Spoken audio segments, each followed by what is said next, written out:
여러분, 안녕하세요. 경제적 자유를 추구하는 주식 부자 주부입니다. 저와 함께 삼성전자 장기 투자로 행복한 노후를 만들어 가실 분은 구독과 좋아요를 눌러주시면 감사하겠습니다. 저와 함께 가시면 100% 희망찬 노후가 기다리고 있다는 말씀을 드리고요. 불안한 노후 저와 함께 걱정 없이 날려보내시기 바랍니다. 이번 시간에는 이럴 수가 삼성전자 세계 최초 타이틀 빼앗겼다. 이대로 괜찮은가? 라는 내용에 대해 이야기를 해보겠습니다. 여러분, 3월 15일 월요일입니다. 오늘 하루도 행복하고 즐겁게 잘 보내시기 바랍니다. 어제 삼성전자가 구글의 자율주행차 반도체 칩 설계를 수주했다는 소식이 나왔었는데요. 그 소식이 오늘 삼성전자의 주가에 어떤 영향을 미칠지가 정말 큰 관전 포인트가 될 것 같습니다. 기업 가치 측면에서는 당연히 플러스 요인인데요. 하지만 주가라는 것이 항상 기업의 가치를 100% 정확히 반영하는 건 아니기 때문에 주가 변동 요인으로 인해서 때로는 기업의 실제 가치보다 더 많은 주가를 받을 수도 있고, 때로는 실제 기업 가치보다 더 적은 주가를 나타낼 수도 있다는 말씀을 드립니다. 요즘 같은 경우에는 연기금의 지속적인 매도와 금리와 환율의 소폭 상승으로 인해서 삼성전자의 실제 기업 가치보다 좀 더 낮은 주가를 나타내고 있다는 말씀을 드립니다. 따라서 향후에 주가 변동 요인이 제거가 된다면 적정 주가를 나타내지 않을까 그렇게 생각을 하고 있습니다. 제 개인적인 생각으로는 2분기부터는 실적 장세 양상을 보여줌으로써 2분기 시작월인 4월부터 주가의 상승 흐름이 조금씩 시작되지 않을까 그렇게 보고 있다는 말씀을 드립니다. 근데 어차피 특별 배당금이 들어오는 4월 20일에도 3존을 사야 하고, 올해 1분기 배당금이 들어오는 5월 20일에도 3존을 사야 하기 때문에 싸게 살 수 있게 그때까지 많이 오르지 않았으면 하는 바람을 가져보긴 합니다만, 그래도 올해 1월부터 매입하신 분들 같은 경우에는 지금 마이너스 수익률을 기록하고 계신 분들도 있을 수 있기 때문에 오르지 않았으면 한다고 말하기도 참 애매한 부분이 있는 것 같습니다. 아무튼 주가라는 게 사람 마음대로 되는 건 아니기 때문에 장기 투자자 입장에서는 주가가 천천히 오르거나 오히려 주가가 빠져주는 게 훨씬 앞으로의 수익이 크다는 말씀을 드립니다. 여러분, 삼성전자가 과거부터 현재까지 세계 최초라는 수식어를 많이 달아왔었는데요. 근데 하나씩 세계 최초 타이틀을 내주고 있는 상황이 나타나고 있습니다. 지난해 11월 5위권 낸드 플래시 업체인 미국의 마이크론이 깜짝 뉴스를 발표한 바 있는데요. 세계 최초로 176단 낸드 플래시를 고객사에 공급했다는 소식이었습니다.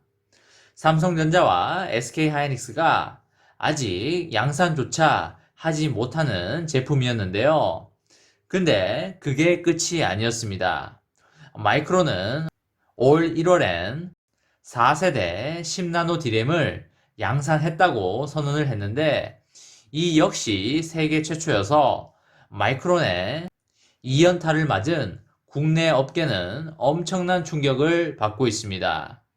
이뿐만 아니라 미국과 유럽연합 등 세계 여러 나라에서 자국 반도체 지원 경쟁이 치열해지는 상황 속에서 세계 1위 한국 메모리 반도체가 흔들리고 있습니다.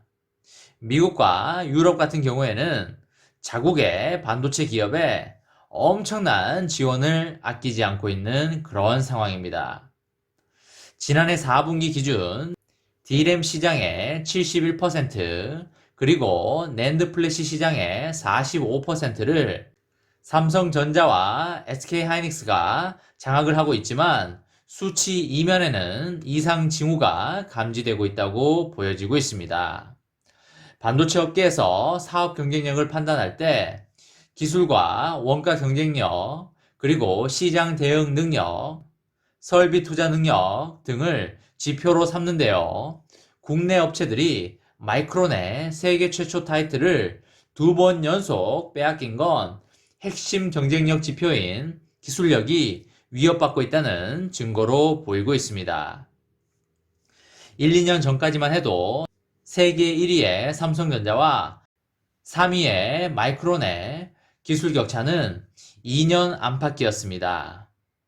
예컨대 낸드 플래시에서 삼성전자는 2018년 7월 96단 V낸드를 양산했고요. SK하이닉스는 2019년 6월에 128단 4D 낸드를 세계 최초로 양산하였습니다.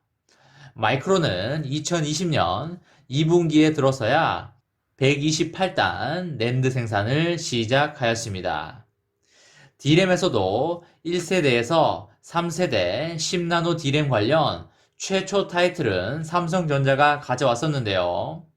하지만 삼성전자는 D램 세계 1위다 라는 공식이 얼마나 지속될지는 아주 예측하기 어려운 상황에 몰린 것으로 보입니다. 기술 격차가 좁혀진 가장 큰 원인은 1등의 덫이라고 보여지는데요. 초미세 공정이 한계 상황에 다다르면서 1위 업체가 한 발 전진하는 게 후발 업체가 10걸음 따라 붙는 것보다 훨씬 어렵다는 이야기입니다. 그만큼 무언가를 개척한다는 건 정말 어렵다고 보시면 되시겠습니다. 그동안 삼성전자는 신기술 개발을 위해서 조단위 자금과 1년 이상의 시간을 연구 개발에 투입해 왔는데요. 후발 업체들은 훨씬 적은 비용과 시간을 들여서 삼성전자를 따라 붙었습니다.